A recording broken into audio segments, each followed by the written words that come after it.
Hello everyone. Say good morning. Good morning. Morning.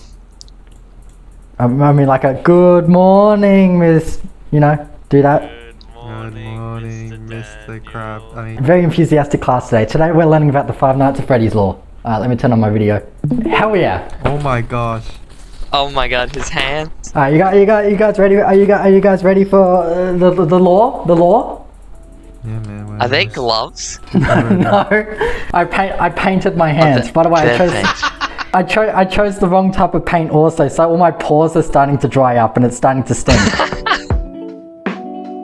Alright. So, it all started in 1983 BA, before Afton. It all starts at Fredbear's Family Diner right here. So, at Fredbear's Family Diner, there are two golden animatronics. There's a golden rabbit and a golden bear named Fredbear. And they're suits, right, that are designed to fit both people and animatronic endoskeletons using these things called the spring lock mechanisms, which clamp shut with the endoskeleton. And if a person is inside there, or if they breathe too heavily, it'll snap shut and pierce all of their organs with animatronic parts. That opens around 1983. Fredbear here is the same one as Golden Freddy in Ultimate Custom though. So location's popular. It spawns toys, and Freddy Fazbear's Pizza, which stars Freddy, Bonnie, Chica, Foxy, and Balloon Boy at this point in time, plus the marionette, but he doesn't appear in the Five Nights at Freddy's 4 Crying Child's Nightmares. So it's sold to Fazbear Entertainment, right? Because Henry, one of the business owners of the place, sells it. So there's two business owners. There's Henry, who builds the animatronics, and we know that William is the business owner from the books. Pardon? William Afton and Henry Emily. Oh, very cool. Very cool, very pog, very champ. William Afton, we know from the books, he is more of the business owner, so he is not happy when Henry sells the business to Fazbear Entertainment. So you're going to need to become familiar with the Charlie trilogy of books to understand this. So the Charlie trilogy of books takes place in an alternate universe where Charlie isn't murdered by William Afton out of Freddy Fazbear's Pizza, but instead murdered before Freddy Fazbear's Pizza existed. Yes. Anyway, so William Afton is mad and he kills Charlie outside Freddy Fazbear's Pizza. Freddy Fazbear's closes down, and this is where William discovers Remnant. Now I'm going to have a talk with you guys about the Remnants and the Agonies. Remnant. Spill out there. R-M-N-A-N-T. This is like a soul juice. It's like a bubbling metallic liquid. What does it taste like? I don't know. Hormones? I don't know why I said hormones. It's formed when souls combine with metal, and it gives objects sentient life, like animatronics. It can be destroyed with fire, but it can also be melted. So defy that logic. What you need to understand is there's another thing called agony in this universe. And agony acts like agony in my universe as well. Really? Yeah, constant. Sucks. Agony is also used to give objects sentient life, but instead of dead souls mixed with metal, it's more like pure human emotion, and agony is the strongest of this. That can be imprinted and infects objects. And it can also infect humans. If you get a stab wound of agony, it'll start spreading across your body like a virus. It can also be destroyed by fire, as in the Fazbear Frights book, the Stitch Rave is seen heating up his metallic hand to imprint it on Detective Larson's open wound to stop the infection from spreading. Detective Larson. He is a detective in the Fazbear Frights series who you follow throughout all of the books, and he is putting together the case of the Stitch Rave, who you think is evil, but is in fact just two little kids trapped inside an endoskeleton body who just are so infected with agony and anger that whoever they touch kills, with black tear streaks coming out of their eyes. I came here for the Bendium ink machine law, actually. Yeah, okay, let me get you into the Bendium. So Joey Drew, right? He murdered the kids. Alright, so also in the Charlie trilogy, they introduced that Afton also builds robots. He has a company named Afton Robotics, and after he discovers Remnants, he builds the sister location animatronics with the help of Henry Emily, who attempts to kill himself in the games in the Five Nights at Freddy's World minigame. But in the books, he does kill himself by building an animatronic that stabs him with a knife. That sounds like a very roundabout way of doing it. William opens up Circus Baby's Pizza World, which has animatronics that are designed to lure kids in with audio chips that change their appearance. I'll discuss more of that later. They have like child storage units, and their bodies can open up and stick kids in their stomachs, which you can also see in Fazbear Frights, where someone gets stuck in Funtime Freddy's. The way William's experimenting with Remnant is he's using this object called the Scooper, which stands for scalpable creation of ulterior presence. So it's kind of a giant hand, and it kind of rips and gives remnant out to these robots. So Circus Baby ends up killing William Afton's daughter Elizabeth by luring her with ice cream and slaughtering her, which means that the baby animatronic is now haunted by Elizabeth Afton. Circus Babies is shut down. It goes down to an underground location known as Circus Babies Entertainment and Rental. William gets really paranoid, and so he sets up security cameras all over his house, including the little golden plush bears that are all around Five Nights at Freddy's 4. So he spies on his young 5-year-old son, and also through the plushes that he has, because those are also robotics. In Fazbear Frights 3, I'm pretty sure, we learn about the plush trap tracers, which are actual plushies with robotic mechanisms into it. So in the book, they put human teeth and eyes into these plush trap tracers, and then they run around and do stuff. Wait, why did they put the teeth and stuff in it? Eleanor did it. She's an agony monster. I'll discuss more about her later. We can see that they're marked on the map, the plush trap tracers and the plushies in the room. They're all robots, but it doesn't end up working because his head gets demolished in the jaws of the Fredbear animatronic, which he haunts and becomes Golden Freddy. Who's Golden Freddy? Evan Afton, William Afton's younger son. So not William Afton. No, William Afton dies later. Wow, spoilers. Yeah, jeez. He's literally going over the whole series. We're only gone through 2 games so far. Wait, no, we're entering the second one. How many games are there in this series? 11. Too many. 11?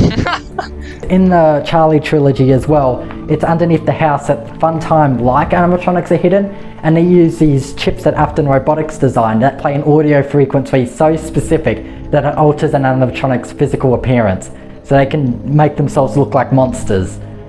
Which could be the Nightmare animatronics, but I don't think so. While the child who's gotten his head bit off by Fredbear is having these nightmares, you also see hospital stuff by his bedside, which means he is dying. He's not alive at this point. So he dies. William says, I'll put you back together, just like he said to his daughter, and then he sends Michael Afton, his oldest son, out to retrieve his daughter from the baby animatronic in the underground location underneath the Five Nights at Freddy's 4 house. So he goes down and he gets scooped by the scooper. His insides are pulled out, and then all of the Funtime animatronics that William designed then combine into one entity known as Enid, who then escapes through Michael Afton into the real world. Did you do it through a vent? He did vent. There is vents in this game. So hypothetically, you could say that he was the imposter? There is an alternate ending in the game in which Enid does in fact vent and then get out into the real world. After this dislocation, the animatronics escape. William Afton is left with no money, and so to discover more remnant, he goes and kills 5 kids in a Freddy Fazbear's establishment, which haunt the souls of Freddy, Bonnie, Chica, Foxy, and Golden Freddy again. So there is 2 souls inside Golden Freddy now. One's a little girl named Cassidy and the other's William's son. So that place closes down because of the incident, and a new one opens up with animatronics based on the little toys that were sold in 1983. And these use parts from the old animatronics to build them, because Fazbear Entertainment deemed the old ones way too ugly. So they are also infected with remnant as well, and they are haunted, and they come after Jeremy Fitzgerald, who's working the night shift. But on his 5th day of employment, another 5 kids are murdered at that establishment and haunt the souls of the toy animatronics now. So Michael comes to the place and works the night shift while all these killings are happening. In the morning, Jeremy gets his head bitten off by Chica, which causes the bite of 87, where he loses his frontal lobe. That's the Markiplier one. That's the Markiplier one. Fun fact, Markiplier was actually talking about the bite of 83. He just mistook it for the bite of 87. Also, there's these things called the shadow animatronics. They're just from an abundance of this thing called Dark Remnant, which is introduced in Five Nights at Freddy's AR, and they kind of just appear and be spooky. But yeah, that's the shadow animatronics. Five Nights at Freddy's 2 closes down after all of that. The toy animatronics are scrapped, and I think the souls are freed. I don't know, this law is a mess. And then another one reopens, which Michael Upton goes to in search of his father. And then that kind of closes down because everyone doesn't like Fazbear Entertainment anymore, and it's kind of disbanded. So the entire place is just abandoned. There's just kids' souls trapped inside these animatronics, and there's rotting kind of facility. Is this location you're talking about now? No, it's just the location I talked about at the start. Where are we? We are in Five Nights at Freddy's 1, turning into Five Nights at Freddy's 3 at this moment. We're in number 1 still? So, William Afton, in search of Remnant, he frees the kids' souls from the suits and they all track him down into this one room, right? They trap it into the spring lock suit, which because of the dampened environment of the rotting facility, springs shut and forces the endoskeleton parts into his body, and he becomes the spring trap. And then he's locked in that room for 30 years, and you just do a 30-year time jump right there. Alright, so now it's 30 years in the future, right? So he is uncovered from the room when the owners of a new establishment named Fazbear Fright, a little horror show that they're pulling, want some actual relics from the old pizzerias. So they pull Springtrap out and put him on stage, and he kind of runs loose and he vents a lot. He vents in this game. Michael Afton finds him there, and burns the places down. He also interacts with a bunch of objects that were taken from the old pizzerias, which are infected by Remnant and Agony. In the Fazbear Frights book, there's a ball pit, right? And these kids, they walk into the ball pit and it time travels them back to 1985, where they witnessed the murders of 1985. And then the Spring Bunny from that time comes out of the ball pit into the present day. And he's a monster, and then he takes place of the kid's dad and pretends to be his dad, and then they hang him above the ball pit. So this is because there is this creature, this agony monster named Eleanor that runs around the place, and she basically causes all of the stories in Fazbear Frights. She plucks human teeth out and puts them inside of plush trap chases. She holds kids down while they get their arms and eyes surgically removed, and she also comes up to a chick and she's like, dude, you're ugly. And then she chops off her limbs each night and replaces them with animatronic parts, and disguises the animatronic parts with a little pendant with an audio device on it that makes her appear as a human. So she doesn't know she's being turned into a rumen, but at the end she crumbles into metal for some reason. And then Eleanor is now human. Yeah, anyway, so Eleanor hides all the bodies of her victims into this ball pit, and there's blood at the bottom of this ball pit. And all of the Remnant and Agony infects this ball pit. And it's not actually kids going into the ball pit and time traveling to a different area. They're actually going into the memories of these dead kids, right? So that's why there was a monster spring trap that came out, because it's just a child's imagination. So Detective Larson is able to go into the child's memories through Eleanor and punch the out of Eleanor in each of them, and that makes the kids happy. So the same thing happens. He just beats the out of a girl. Literally, that's the plot point. There's just some like chick, and he just goes into one dead kid's memory, punches the out of her, then goes into the next kid's memory, punches out of her. Happens like 5 times, and then the story ends. So the same thing happens here. Michael interacts with haunted objects around the location and manages to set the souls of the dead kids free by giving them their happiest day. All except Cassidy, one of the Golden Freddy souls, who is just so vengeant that she refuses to be freed. Anyway, the location is burned down, and then Henry, he recruits Fazbear Entertainment, and they open up a brand new location. But the secret of this location is they are luring all of the remaining animatronics in one place to be burned and for their remnant to be freed. So Enid, who escaped from the sister location earlier, is now split apart into 2 entities known as Circus Baby and Molten Freddy, who contain a lot of souls and remnant. Springtrap, who escaped from the fire in Five Nights at Freddy's 3, is now roaming around. He's a bit burnt, so he's replaced himself with a worse model. The Puppet, who is also still roaming around free, is trapped inside another animatronic called Lefty, which Henry built to walk out and capture this thing. So they're all lured to this location, right? Henry burns Michael Afton's Scrap Baby, Molten Freddy, Scrap Trap, Lefty, and the Puppet to the ground in a fire, and they are all burnt, and their remnant is free. They live happily ever after. No. Don't stop right there. Don't stop. You're getting too ahead of yourself. So get this. Golden Freddy's spirit is so vengeful. It doesn't want William to die so fast yet. He wants to keep William Afton in a constant state of hell. So we see in Fazbear Frights that there's a burnt corpse of a man in a hospital bed who the nurses just want dead because he's pure evil. But he's just lying there burnt to a crisp, and they try injecting poison into his veins and suffocating with a pillow. He won't die, and that's because Golden Freddy is keeping him alive through some sci-fi bullshit. And he tortures William Afton for eternity in hellscape known as Ultimate Custom Night. So you'd That's think what the we story like to ends hear. there, but it continues in the Fazbear Fright stories, in which the Stitch Rave is introduced, who is like the endoskeleton of 2 kids, and he goes around and Detective Larson tries to find out who he is, and it ends up Eleanor and William Afton combine agony and turn into something called the Afton Amalgamation, which is a giant, like 50-foot tall trash monster that wants to infect everyone with agony. The puppet, who is also still alive from the fire through some retcon, fights William Afton and kills him, and Eleanor is the real evil, and that's basically how the story ends.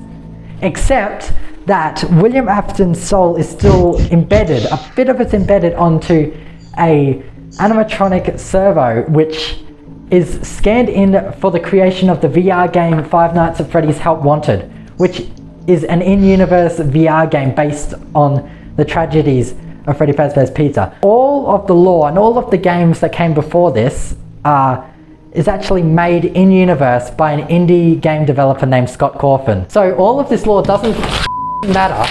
I'm very glad we spent a lot of time doing this. Yeah, so anyway, in the universe, all of the games are actual indie games made by an indie developer. It's revealed that Fazbear Entertainment actually hired this indie game developer to cover up some of the events that did happen at Freddy Fazbear's Pizza. So wait, which one's a canon, man? No, none of the. Technically, this game is canon. None of the games before this you can trust, because they are all made by an indie game developer hired by Fazbear Entertainment to make light of some dark things that happened at Freddy Fazbear's Pizza. What are those dark things? Oh, I don't know. None of you can't take any of this lore seriously, man, because it was all made up. You don't say. Yeah, anyway, so William Afton's soul is put into this VR game known as the Glitch Trap. He basically uses his agony, because like I described before, agony kind of can infect objects. I thought agony was fake.